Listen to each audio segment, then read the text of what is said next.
बार एक बार फिर से मैं आप सभी का हार्दिक अभिनंदन करता हूं। जैसा कि आप जानते हैं कि हम अंधा युग के विषय में बात कर रहे थे। इससे पहले मैं इसका प्रथम अंक, द्वितीय अंक, तृतीय अंक तक इसका हम कर चुके हैं। हमने प्रथम अंक कौरव नगरी से आरंभ किया था और उस समय उसकी संपूर्ण कथा मैंने आपके साथ चर्चा की थी। इसके बाद उसका दूसरा अंक पशु का उदय, किस तरह से अश्वत्थामा के बीच परिवर्तन होता है, उसके विचारों में परिवर्तन होता है, किस तरह से वो नास्तावादी बन जाता है, किस तरह से वो स्वयं के भीतर एक पशु का उदय देखता है, इसके विषय में हमने चर्चा की थी। उसके बाद अश्वत्थामा का अर्ध सत्य, इसके विषय में भी हमने चर्चा की थी कि किस तरह से अश्वत्थामा जो प्रतिशोध लेना चाहता है और अंत में जो हमने सुना था कि बलराम की एक उक्ति के द्वारा वो कहता है कि पांडव भी इसी तरह से एक तरह से धोखे से मारे जाएंगे। तो बाद में वो देखता है कि किस तरह से एक सोए हुए कौवे के बच्चे को एक उल्लू ने मार डाला। इसी से वो कहता है कि मुझे मार्ग मिल गया अपना प्रतिशोध लेने का। तत्पश्चात अंधा युग जो हम ये पढ़ रहे थे, अंधा युग में एक कवि ने, धर्मवीर भारती जी ने एक अंतराल दिया है और वह पंख, पहिए और पट्टियां। पंख, पहिए और पट्टियां, ये जो अंतराल दिया हुआ है, इसके बीच में एक तरह से धर्मवीर भारती जी ने कथा को रोका है थोड़ी देर के लिए, और ये एक प्रेत के माध्यम से रोका।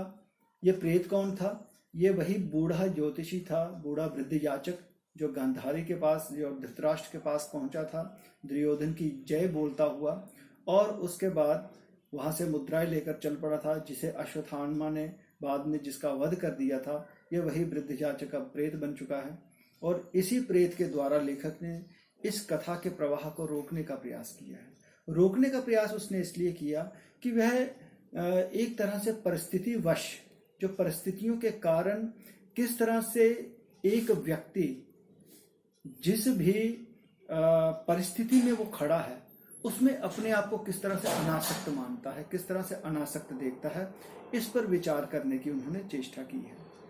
इस प्रेत आत्मा ने थोड़ी देर के लिए कथा के प्रवाह को रोक दिया, जिसमें से अलग अलग पात्र निकल कर आते हैं और वो अपनी स्थिति से अवगत करवाते हैं।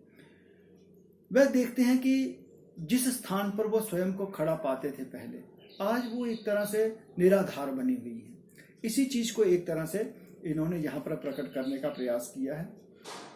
सबसे पहले वृद्ध याचक जो प्रेत बन चुका, वह अपने विषय में ही कहता। मैं थोड़ा सा इसको पढ़ता हूँ, आपको बहुत सी चीजें समझ में आएंगी, बीच बीच में मैं इसकी व्याख्या भी करूंगा। वह कहता है कि पहले मैं झूठा भविष्य था, वृद्ध याचक था, अब मैं प्रेत आत्मा हूं। इतना तो आपको समझ आ गया कि ये प्रेत आत्मा कौन है जिसने कथा के प्रवाह को रोक दिया है।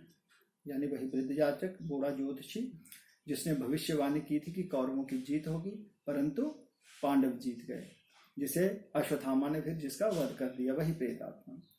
अश्वत्थामा ने मेरा वध किया था, जीवन एक अनवरत प्रवाह है और मौत ने मुझे बांह पकड़कर किनारे खींच लिया है, और मैं तटस्थ रूप में से किनारे पर खड़ा हूं और देख रहा हूं कि ये युग का अंधा समुद्र है, चारों ओर पहाड़ों से गिरा हुआ और दरों से और गुफाओं से उमड़ते हुए भयानक तूफान चारों ओर से उसे मथ रहे हैं, और उस बहाव में मंथन है, गति है, किंतु नदी की तरह सीधी नहीं, बल्कि नागलोक के किसी गहवर में सैकड़ों केचुल चढ़े अंधे सांप एक दूसरे से लिपटे आगे पीछे, ऊपर नीचे, टेढ़े मेढ़े रेंग रहे हों, उसी तरह सैकड़ों धाराएं उपधाराएं अंधे सांपों की तरह बिलबिला रही हैं। ऐसा है ये अंधा समुद्र, जिसे हम आज का भव प्रवाह कह सकते हैं, और कुछ सफेद कैचुल ऊपर तैर आए हैं। सफेद पट्टियां गंधारी की आंखों पर हैं, सैनिकों के जख्मों पर हैं। मैंने अपनी प्रेत शक्ति से सारे प्रवाह को, कथा की गति को बांध दिया है, और सब पात्र अपने अपने स्थान पर स्थिर हो गए हैं, क्योंकि मैं चीर फाड़ कर हरे की आंतरिक असंगति समझना चाहता हूँ। ये है वे पात्र मेरी मंत्र शक्ति से परिचालित वह छाया रूप में आते हैं। तात्पर्य की यह कि किन परिस्थितियों में युद्ध हुआ। बीच में गांधारी सा थोड़ा सा इन्होंने गांधारी के विषय में बताया, लेकिन युद्ध किन परिस्थितियों में हुआ। स्वार्थ के वशीभूत होकर जब भी कोई कार्य करता है तो युद्ध जो होता है, द्वंद्व जो होता है, वो अनिवार्य होता है। और उस विभीषिका का परिणाम क्या होता है। उस विभीषिका का परिणाम इसी तरह से हमारे सामने आता है विनाश के रूप में। और वो कहता है कि जब इस तरह का स्वार्थपूर्ण व्यक्तित्व या स्वार्थ से परिपूर्ण होकर व्यक्ति काम करता है तो फिर कुछ भी ठीक नहीं होता। इसी चीज को उन्होंने हमारे सामने रखा। और जो व्यक्ति युद्ध से पहले स्वयं को किसी स्थान पर स्थिर पा रहा था कि मैं इस तरफ हूं, लेकिन आज वो देखता है कि कहीं ना कहीं वो टूटा हुआ है, कहीं ना कहीं वो अपने पथ से विचलित है, पथ से डिगा हुआ है। कुछ पात्रों को इसने एक तरह से यहाँ पर सामने लाने की चेष्टा की है। आगे हम देखते हैं। सबसे पहले युयुत्सु विदुर संजय यांत्रिक गति से मंच के आर पार मंत्र मुक्त से आते हैं और फिर वृद्ध के पीछे एक पंक्ति में खड़े हो जाते हैं। फिर एक एक कर आगे बढ़कर बोलते हैं और पीछे अपने स्थान पर चले जाते हैं। सबसे पहले युयुत्सु आता है। युयुत्सु के विषय में आप जानते हैं कि ये युयुत्सु कौन था। युयुत्सु एक कौरव था, धृतराष्ट्र से उत्पन्न पुत्र, एक दासी से। यह कौरव था, लेकिन ये पांडवों के पक्ष से युद्ध लड़ा था। लेकिन आप जानते हैं कि हमने पिछले एक अंक में भी पढ़ा कि किस तरह से उसने सोचा था कि कृष्ण जिधर होंगे उधर धर्म होगा और जिधर धर्म होगा वह उधर जीत होगी। लेकिन आज वो समझता है कि एक धर्म के पक्ष में युद्ध करने के पश्चात भी उसे किस तरह से तिरस्कार का सामना करना पड़ा अपने परिवार की तरफ से। और कहीं ना कहीं आज के व्यक्ति के प्रतीक के रूप में भी वो सामने आता है कि किस तरह से वर्तमान में भी यदि कोई व्यक्ति सत्य का साथ देता है तो उसे किस तरह की परिस्थितियों का सामना करना पड़ता है। तो युयुत्सु किस तरह से यंत्रवत हमारे सामने आता है। वो स्वयं के विषय में कहता है, मैं हूं युयुत्सु, मैं उस पहिए की तरह हूं जो पूरे युद्ध के दौरान रथ में लगा था, पर जिसे अब लगता है कि वह गलत धुरी में लगा था। युद्ध में तो वो पांडवों के पक्ष में लगा कि धर्म की जीत होगी, तो धर्म जिस तरफ होगा मैं उस तरफ जाऊंगा। लेकिन आज जब उसे अपने परिवार से तिरस्कार मिला है तो मैं समझ नहीं पा रहा कि धर्म का साथ देकर मैंने ठीक किया या परिवार को छोड़कर गलत किया। अब मैं उस धुरी से उतर गया हूं, मैं संजय हूं। अब ये संजय हमारे सामने आते हैं। संजय कौन है, इसके विषय में भी मैंने आपको बताया था कि ये धृतराष्ट्र के सारथी थे, जिन्हें व्यास के द्वारा दिव्य दृष्टि प्राप्त थी। ये युद्ध का हाल पूरा जो धृतराष्ट्र को बताया करते थे। और कर्म लोक से बहिष्कृत ये इसलिए कहते हैं कि इन्होंने युद्ध में कोई कर्म नहीं किया, यानी अर्थात जो भी कर्म भूमि थी उस समय की, उसमें उन्होंने कर्म तो नहीं किया। मैं भी उस दूरी से उतर गया हूं।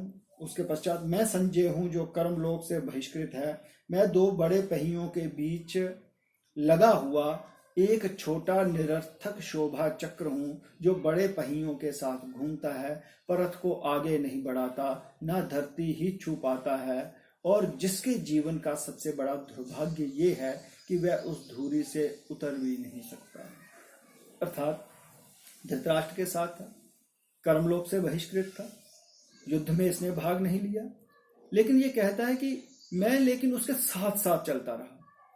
मैं ना भूमि पर टिका था, शोभा चक्र भूमि पर नहीं टिकता, सिर्फ पहिए के साथ घूमता है, उसको घूमना है। वही परिस्थिति को संजय स्वयं की बताता है कि मैं अपनी तरफ से तो कोई कर्म नहीं कर सकता था, लेकिन मुझे परिस्थिति जन्य होकर, परिस्थिति के वशीभूत होकर जहां भी मैं लगा हूं बस उसी के साथ घूमना था। उसके बाद विदुर आते हैं।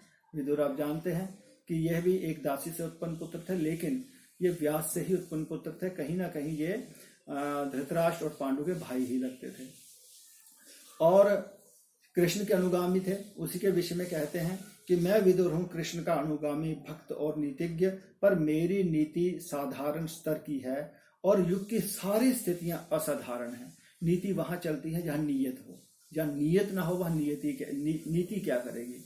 यही परिस्थिति विदुर स्वयं की बता रहे हैं कि स्वार्थ के वशीभूत होकर जिन राजाओं ने काम किए वहां पर नीति का कोई काम ही नहीं रह गया था, और युग की सारी स्थितियां असाधारण हैं। और अब मेरा स्वयं संशयग्रस्त है, मेरा स्वर संशयग्रस्त है, क्योंकि लगता है कि मेरे प्रभु उस निकम्मी धुरी की तरह हैं जिसके सारे पहिए उतर गए हैं और जो खुद घूम नहीं सकती।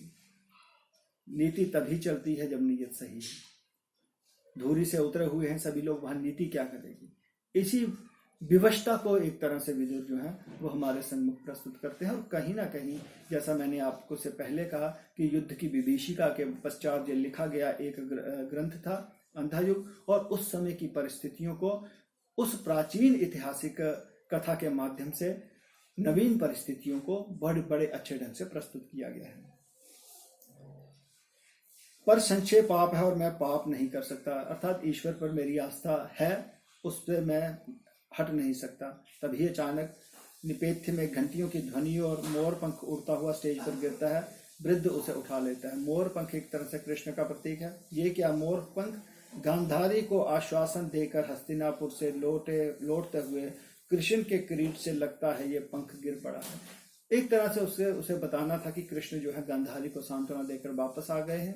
कहीं ना कहीं उन्होंने एक मोर पंख के माध्यम से ये पूरी की पूरी घटना को उन्होंने हमारे सामने प्रस्तुत किया है। सुनकर, हाँ, ये उन्हीं के रथ की घंटियां हैं, रोक लूं उनका रथ, ये रोक दिया है प्रवाह कथा मैंने कथा का। सोचता है कि मैं कृष्ण के रथ को भी रोक लूं, सम्मोहन की असफल चेष्टा करता है, लेकिन नहीं, उनमें सारे समय के प्रवाह की मर्यादा बंध जाती है, बांध नहीं सकता हूं उनको मैं। इतने में उन्हें उसे दूसरे रथ की भी ध्वनि सुनाई देती है। हाँ, ये दूसरा रथ जिसकी गति को मैं तो क्या कृष्ण भी नहीं रोक पाए हैं, ये अश्वत्थामा का रथ है, जो मैंने अभी पिछले अंक में बताया, जिसने सोते हुए कौवे के बच्चे पर आक्रमण करते हुए उल्लू को देखकर एक तरह से ये निश्चय किया, मैं भी सोते हुए पांडवों के शिविर पर आक्रमण करके उनको मार डालूंगा, और उसी तरह वो बढ़ा चला जा रहा है। तो इसलिए ये कहते हैं कि मैं क्या, इसको कृष्ण भी नहीं रोक पाएंगे। ये रथ है मेरे बधिक अश्वत्थामा का, कोए के कटे पंख सी काले, रक्त रंगी घृणा है भयानक उसकी अदम्य, मोर पंख उससे हारेगा या जीतेगा, घृणा के उस नए कालिए नाग का दमन अब क्या कृष्ण कर पाएंगे। रथ की ध्वनियां तेज होती चली जाती हैं, अर्थात वो अश्वत्थामा जो था वो पांडवों के शिविर की तरफ बढ़ता चला जाता है। रथ बढ़ते जाते हैं, मैं हूँ अशक्त, कथा की गति अब मेरे बांधे नहीं बंधती है। कृष्ण का रथ पीछे छूट जाता है अंधियारे में, वह देखो अश्वत्थामा का रथ पांडव शिविर में पहुंच गया। आह, ये कौन है, विराट काय दैत्य पुरुष अंधकार में, अश्वत्थामा के सम्मुख काली चट्टानों सा पड़ा हुआ। अश्वत्थामा जब पांडवों के शिविर के सामने पहुंचते हैं तो स्वयं शिव उनका रास्ता रोक लेते हैं। ये क्या घटना है, किस तरह से शिव उनका रास्ता रोक लेते हैं, ये हम अगले अंक जो हमारा चौथा अंक है गांधारी का शाप, उसमें जाकर इसका अध्ययन करेंगे। उसके विषय में मैं बताऊंगा कि किस तरह से उन्होंने क्या क्या किया है। तो ये था जो अंधा युग है, उसका जो अंतराल था, पंख पहिए और पट्टियां, उसके विषय में मैंने आपसे बात की कि किस तरह से एक वृद्ध जाचक जो प्रेत आत्मा बन चुका है, उसने कथा के प्रवाह को रोका, और किस तरह से अलग अलग जो पात्र थे वो अपनी अपनी परिस्थितियों को स्पष्ट करते हुए दिखाई दिए। किसी को लगता है कि जिन युद्ध की परिस्थितियों में या जिसका भी उन्होंने पक्ष लिया, कहीं ना कहीं में लगता है कि ना जाने क्यों हम सही धुरी पे थे या गलत धुरी पे थे। तो कहीं ना कहीं उनके मन में ऊहापोह की भावना जागृत होती है। तो ये थी इस कथा की कथा, इस अंतराल की कथा। इसके बाद हम अगला अंक करेंगे। ये था अंधा युग हमारा, पंख पहिए और पट्टियां।